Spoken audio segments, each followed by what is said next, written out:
Good to see you, Mike McMahon, there in the middle.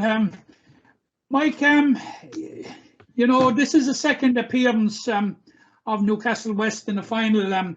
It's 35 years since the last one, but you have a very direct link with the last final appearance. I suppose I do. Yeah, my father was on the squad the last time they got there, so he was.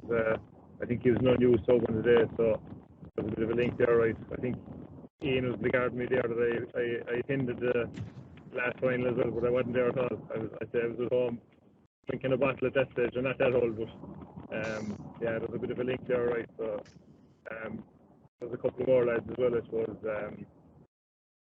Billy Lee would have been on it, Wally Keane on the management as well, would have been on the squad. So there's links there, right? Throughout the squad. Mike, obviously you have said it there yourself, but I suppose it's fair to describe you as the veteran of the team, as you're the most experienced player on the team, and you've seen it all. You've been through the Munster campaigns before. What is different about this team? There have been near misses, you know, disappointments along the way during your career. But this particular year, there have been a couple of hurdles that have got over, which have proved difficult in the past. For instance, back-to-back titles, and of course, getting a semi-final win in the Munster Championship. Yeah, I just suppose I kind of referenced it before. There's a great belief within the squad that if we're within touching distance of the team with 5 or 10 minutes to go, that we have the players, we have the ability, we have the game plan to get over the line. Played against Clonmel in 2015 as well, and I think we were 4 points up with less than 10 minutes to go.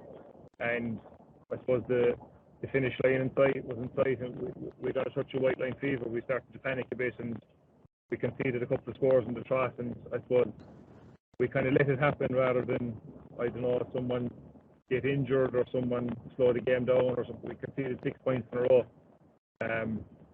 It was the same against Nemo Rangers a couple of years ago. We had the finish line in sight. We were within touch and distance when we just couldn't close the gap. And I think last year, going back to Austin Sachs, we kind of played within ourselves. We had shackles on, and the first half we didn't really do ourselves any justice.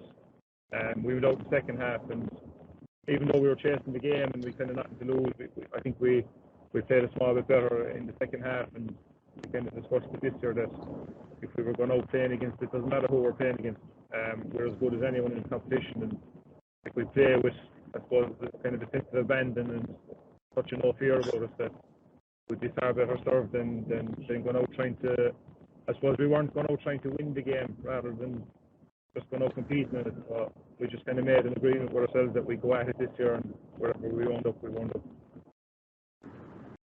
Right, Mike. Thank you. From Mike to Ruadhan, from the veteran or from the senior citizen of the team to one of the babies of the team. Fantastic year for you personally so far, Ruadhan. Yeah, it's been good, alright. Obviously with the club is the main one. Going so far into hurling and playing away with the football. Obviously the Clonmel match was probably one of the biggest matches I've ever played in personally. Going on from that, yeah, involved in the 20s and stuff like that. It was a good year all around, I suppose. Over the last 6 years, of course, since 2015, Newcastle West have won the Limerick Championship 4 times, which is twice as many times as they had done previously. And obviously you would have been in the underage system during that time. What is it like now to step up with the like of Mike McMahon and Cian Sheehan and Eoin Hurley and these lads? Yeah, I suppose coming up from 15, 16 is watching them like getting to the finals and stuff, winning them. It's obviously great to go straight into kind of a winning team, and it's a great ethos inside in there. The lads are just like, they want to win, they push you hard. Going from, let's say, the minor trainings into the senior, like, it was a completely different level. The work rate and stuff like that, just completely different. Honestly, it was great to come into a winning team. The younger players don't really know what it's like to have a couple of years not struggling, but up and down or whatever. But that is good, alright. Very much, Rowan. I'll finish, Margaret, with Jimmy. Jimmy, the victory over Clonmel, it must, from a confidence point of view, it must be enormous. Yeah, it is indeed, Matt. There's no doubt in that. It's about that inner belief within ourselves. That we can compete, and obviously the second part of it is actually beat teams. But that, look, to be fair about it, that confidence is there all year. And I think Mike referenced it there, in the sense that it's about that fear of probably losing, Matt, and trying to, I suppose, looking out over our shoulder. We need to stop doing that. Play the game, not the occasion. And Mike made reference to it there. But look, confidence is high. We're happy with where we're at this moment in time. So it's onwards and upwards, hopefully. Yeah, obviously, you now face the Kerry champions. I don't recollect the Limerick club beating the Kerry club in the Munster Clubs Championship. But of course, there's always a first time. But you'd have to say, Jimmy, that you took a certain level of confidence into the semi-final, even though you were up against the Clonmel side that had beaten Nemo Rangers and done it the hard way down in Cork. Is there the same level of confidence going to Cork on Saturday? Yeah, look, I mean, there'll always be confidence there, Matt. If you don't believe in yourself, you're at nothing in this game. We do believe in ourselves, but we're also realistic in the sense that we're facing Kerry champions, as you put it. Look, if we don't go there with confidence, Matt, we're at nothing. We'll probably stand back and admire them. We're going there, we'd say, with a plan in our heads, confidence in the boys, and it's about putting that belief into action, really. So look, we're extremely happy where we're at this moment in time. Is that good enough? We'll know Saturday evening. But as you say, look, it'll take a lot to beat the Kerry champions coming out of Kerry. We're under no illusions about that.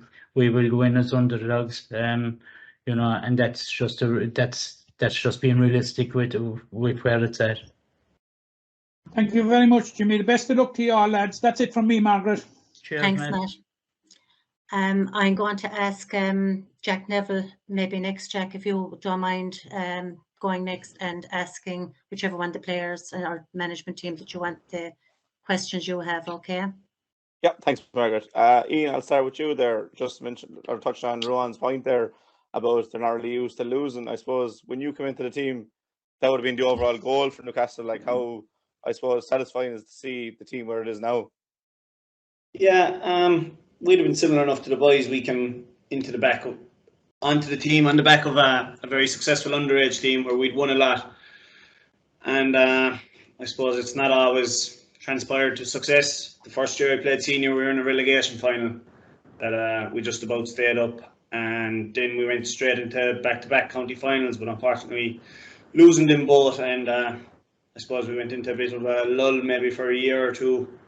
And I suppose since about 15 we've been definitely competing at the right end for the last few years. So I suppose that's what we try and set now. The standards are there. So while players won't last forever, there's people continuously coming through, and we try and pass that on to the next group coming through. You talk about standards there, and obviously you're a key part of the Limerick senior team. Your fitness was one thing that really stood out against Clonmel. Like, are you training as hard with Newcastle as you see in Limerick training? Yeah, we would be, to be fair. Like, I suppose at the start of the year, the lads are kind of still playing other sports and stuff, and between hurling and football, it's about getting the balance right. But like, when we have the numbers there, training is as competitive probably as inter-county training, and that comes from probably Stephen's training session. He's the one driving it, setting the drills, and he's pulling us in and pulling us aside and pulling it up if we're not reaching the levels. And to be fair, I think players have kind of started driving that more so as well, as we've kind of got latter into the championship. Thanks, Dean. Eoin, I'll move on to you if you don't mind. Just on the free taking, I suppose How did that come about? How long have you been taking frees? How did you find taking the frees? I'm taking frees, I'd say, since my first year minor. I used to be a back, and Seamus O'Connor got the idea anyway to throw me up in the forwards when I was 16 or 17, and it just kind of fell to me with no one really taking the frees. And under 16, we played a county semi-final, and I'd say we missed 9 or 10, like 3 or 4 different free takers. So I kind of got the nod to go on them then, and since then I just tried to make my own really. And I think it was 2019 was my first year with the seniors taking them. Jamie, I think, was injured at the start. He was normally on him, and I've just been on him since. And I suppose that you hear free takers talking about, you kind of try and picture you're in your local GA field, but how pressurised is it, I suppose, with a Munster semi-final and sending over a free to maybe level or pull Newcastle ahead? I don't really think of it in that kind of sense. Like, I just kind of take every free as it is. Like, it's the goal, as a lot of people say, the goals don't move, and like that. Like, I probably wreck the boys' heads. That, like, I'd probably be the last one. I take a few balls there after every training, kind of before every training, and Jimmy be up there maybe 20 minutes, half an hour more than he normally would. He used to take the balls home, but I practice them a lot, to be fair, and I'm confident now that hopefully any free I put down like that, hopefully it goes over the bar. But it's all just a process, and I just try to stick to that. Lovely. Jimmy, I suppose I kind of mentioned there with Ian, but how satisfying was it for you in the Munster semi-final that, you got it to extra time, but in extra time you really controlled and dominated, and it says a lot for the team training that your stamina was a real key indicator there in the final few minutes. Yeah, look, I mean, it is satisfying. Look, as Ian referenced, like, I mean, the training the lads do is second to none, to be fair to them. Like, and I would have said it to you before, like they're dealing with Stephen, who's an absolute excellent coach, so I mean, like, the effort Stephen puts in and the thought process behind it, the lads are enjoying what they're doing. If you're not enjoying it, Jack, it'll be very hard to do it. So, I mean, enjoyment is a key criteria for us as a management team, that the lads are doing it.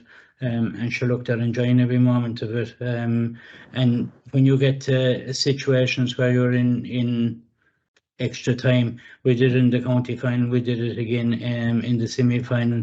The stamina is there. Like, the work we have done in the fields that we have done have helped us in that regard, for that stamina. And it is satisfying to watch it, especially for myself and Stephen, Wally, Rocket and all the backroom team, to say them nights where you're getting soaked wet, watching the lads train, it's that, there's that sense of satisfaction about it. Yeah, Stephen, I'll throw it to you. I can't see you on the screen, but I imagine you can hear me. But I suppose, what's it like being transitioning from being a key part on the field to a key part in the management? Yeah, hi Jack. Yeah, I suppose it's been difficult at the start to switch the mentality from being a player over to being the coach, and that takes time to transition. But in fairness, though, obviously it's my own club I'm dealing with, so that's made it a lot easier. I know all the lads, I've played with all the lads. But like any, whatever would have been a good coach, you need good players, and I couldn't credit the lads enough for the last 2 years from a coaching point of view of the effort that they give at every training session, and they're always willing to listen and learn, and they want to improve. And that's all you can ask for from a coaching point of view, that that if you come up with a plan or a game set up, that at least if they buy into it, they'll be willing to do anything they can, try and improve and carry out that game plan. And do you find it difficult being on the sideline, when the game is a mental part, like the Clonmel game, that, your work is probably done pre-game and you just have to sit back and hope for the best? Yeah, so I've a bit of a minder now. I head up to the stand as best I can during the last couple of games and out of the way from the sideline, because I do. I want to kick every ball. That's the way I am.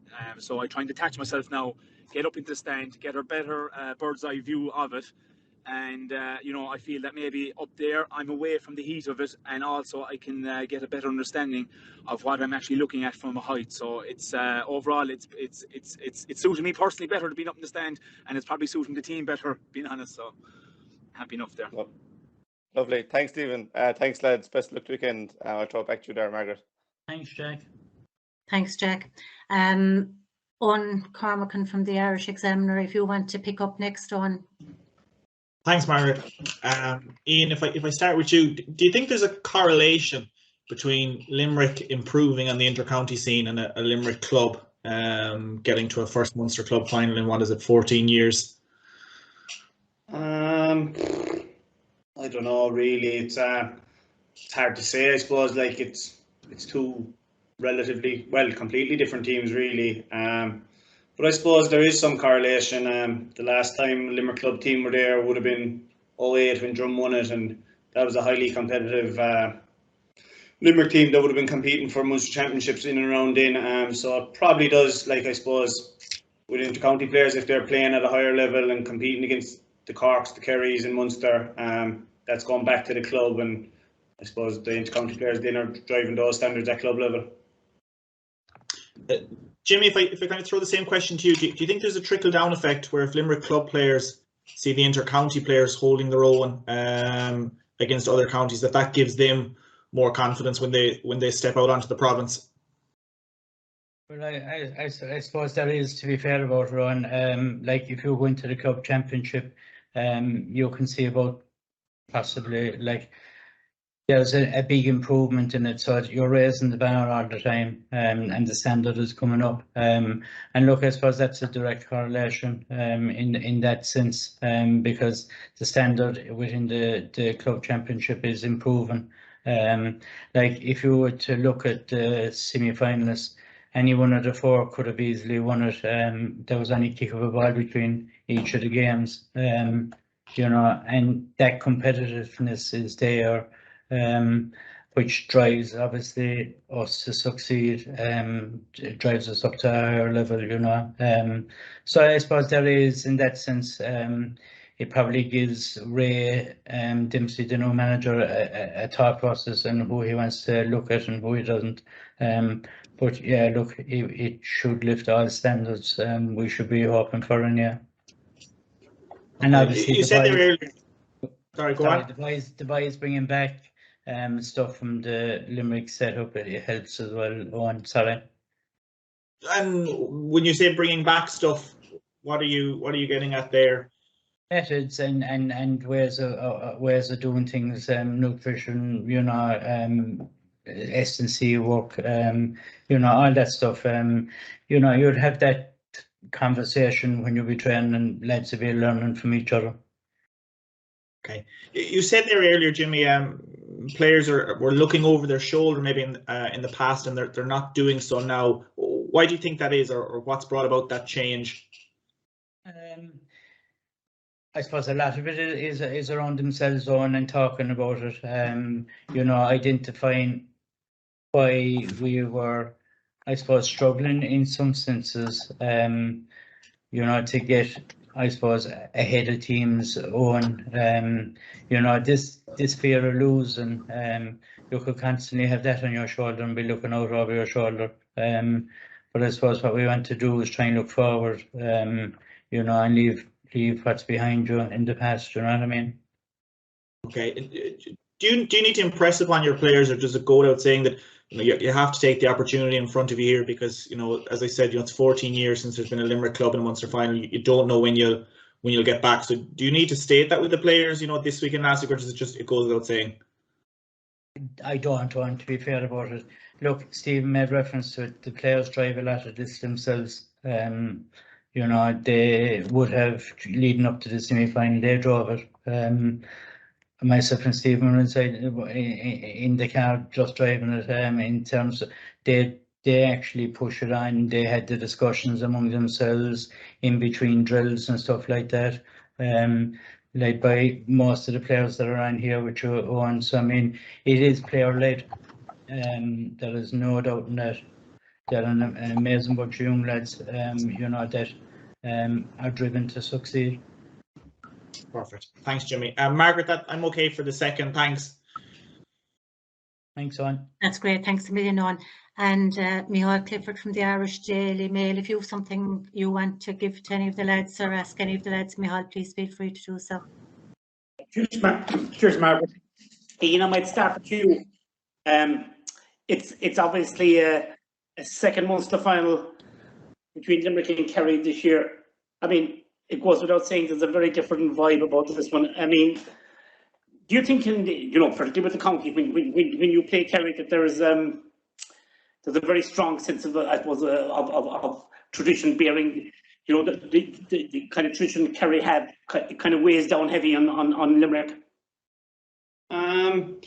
Possibly, yeah. I suppose. Look, there's probably an extra point or two in tradition, but a lot of that comes from Kerry are Division 1, a seasoned Division 1 team. We're coming from Division 3, just reaching Division 2, so there's a gulf between the two teams. Whereas you look at this weekend, it's two senior club teams that are after winning the senior club championship. It probably is more of a level playing field. Because it's been a couple of seasons of sustained progress for Limerick. What was the feeling like after the Munster final this year from your perspective? Because he'd done so well, had been winning all before and after, really, all for most of the year. Was that a difficult thing to deal with? It wasn't like we were just beaten by a better team. Like we couldn't come into the dressing room and say we were unlucky. It probably going into the off season, it showed us we still have massive strides to make if we want to keep competing at that level. We just took it on the chin. Look, it was a tough day out. Take the learnings from it and move on. I mean, you mentioned there earlier, how long were you playing senior with Newcastle West? You said, were you involved in the Newcastle West team that came up from the intermediate? I'm not that old now. Mike Mack would have been. 2010 would have been my first year playing senior football with Newcastle. Right. So it's been you've been playing senior right through. I played a year junior B under James Hennessy, and then I started playing senior football. Tell me, does this feel different in the sense? Obviously, look, club is a completely different ballgame. You're also playing a Kerry team that's never won a Munster championship. I think Rallies might have been in one Munster final, League been in one Munster final many moons ago. Does that make this, brand new and even and feel completely different? I don't know. It doesn't make any difference what Rallies have won and haven't won. Our focus is on ourselves predominantly. Obviously, we'll do our work on Cairns Rallies, and while they haven't won Munster clubs, they've 4 All-Ireland winners, I think, maybe 5. So look, they have plenty of experience, but look, I suppose our main focus will be on ourselves, our performance, and delivering on that performance on Saturday night. Very good. Thanks, Ian. And tell me, just a quick one to Jimmy.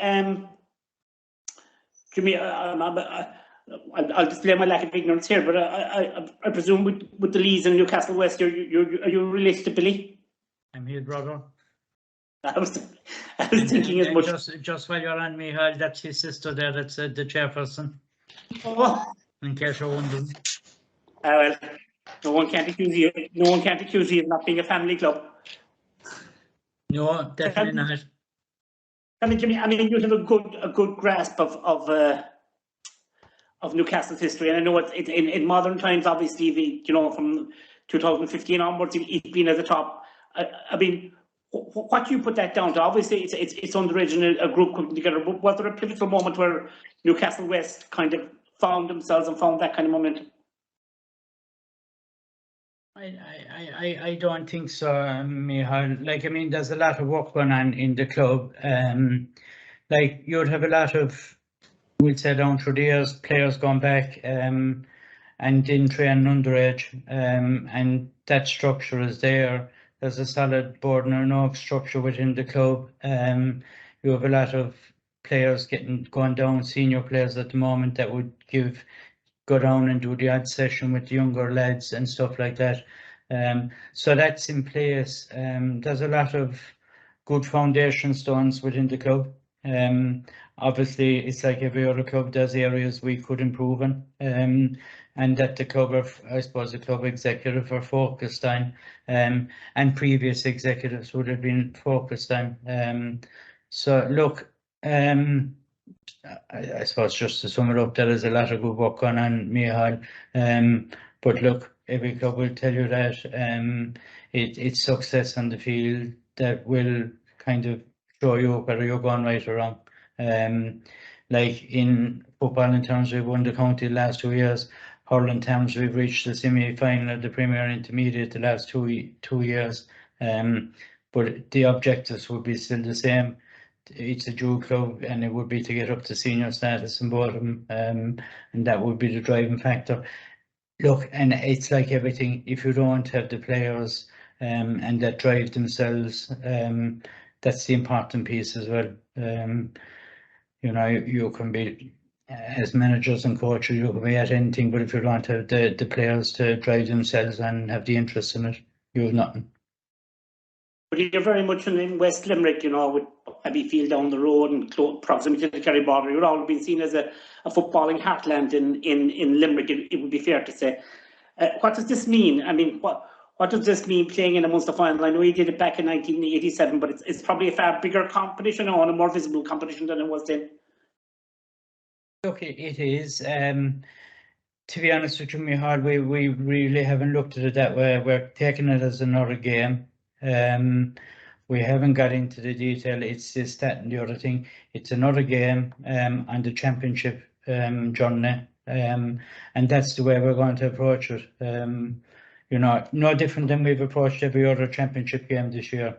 It's just one step on the journey, and that's all it'll ever be. And depending on how long the journey will last, we're not going to put labels on it. And I think I would have said the same about the county final the time. That's the way we operate. I know you're a dual club, Jimmy, but I mean, I thought we'd have thought that football would have been the stronger core in Newcastle West through the years. Since Limerick have become such a powerhouse in hurling, have you seen the kind of, you know, that interest growing in places like West Limerick and particularly in Newcastle West in terms of hurling? Yeah, I mean, you would, Micheál. There has always been, but like, I suppose I'll take you back a step. Newcastle have always been, and hurling is as strong in Newcastle West as football is. You know, it's, and I know we're in the heart of West Limerick, but it is as strong. But there, with Limerick winning obviously All Irelands and stuff, there is an uptake on the hurling side of it. And you look, it's like every youngster wants to follow a winning team, and you know that is there. There's no doubt in that. Very good. A final one for Stephen. Stephen, like Iain, you played against Kerry in Munster finals, I suppose, when perhaps they were a lot closer. What would it mean for you? Would this scratch kind of an itch for you to win a Munster final, particularly with the Kerry team? Yeah, no. I suppose the short answer is no. I would put no correlation between my playing time to this. Totally separate. The fact that it's Kerry opposition in the final holds no mass for me than, you know, when I was playing back in the day. So no, we're just on our opposition for this club match, and that's it. That's my focus as a coach as well, just to get the game plan in place for the boys, and we'll see where it takes us.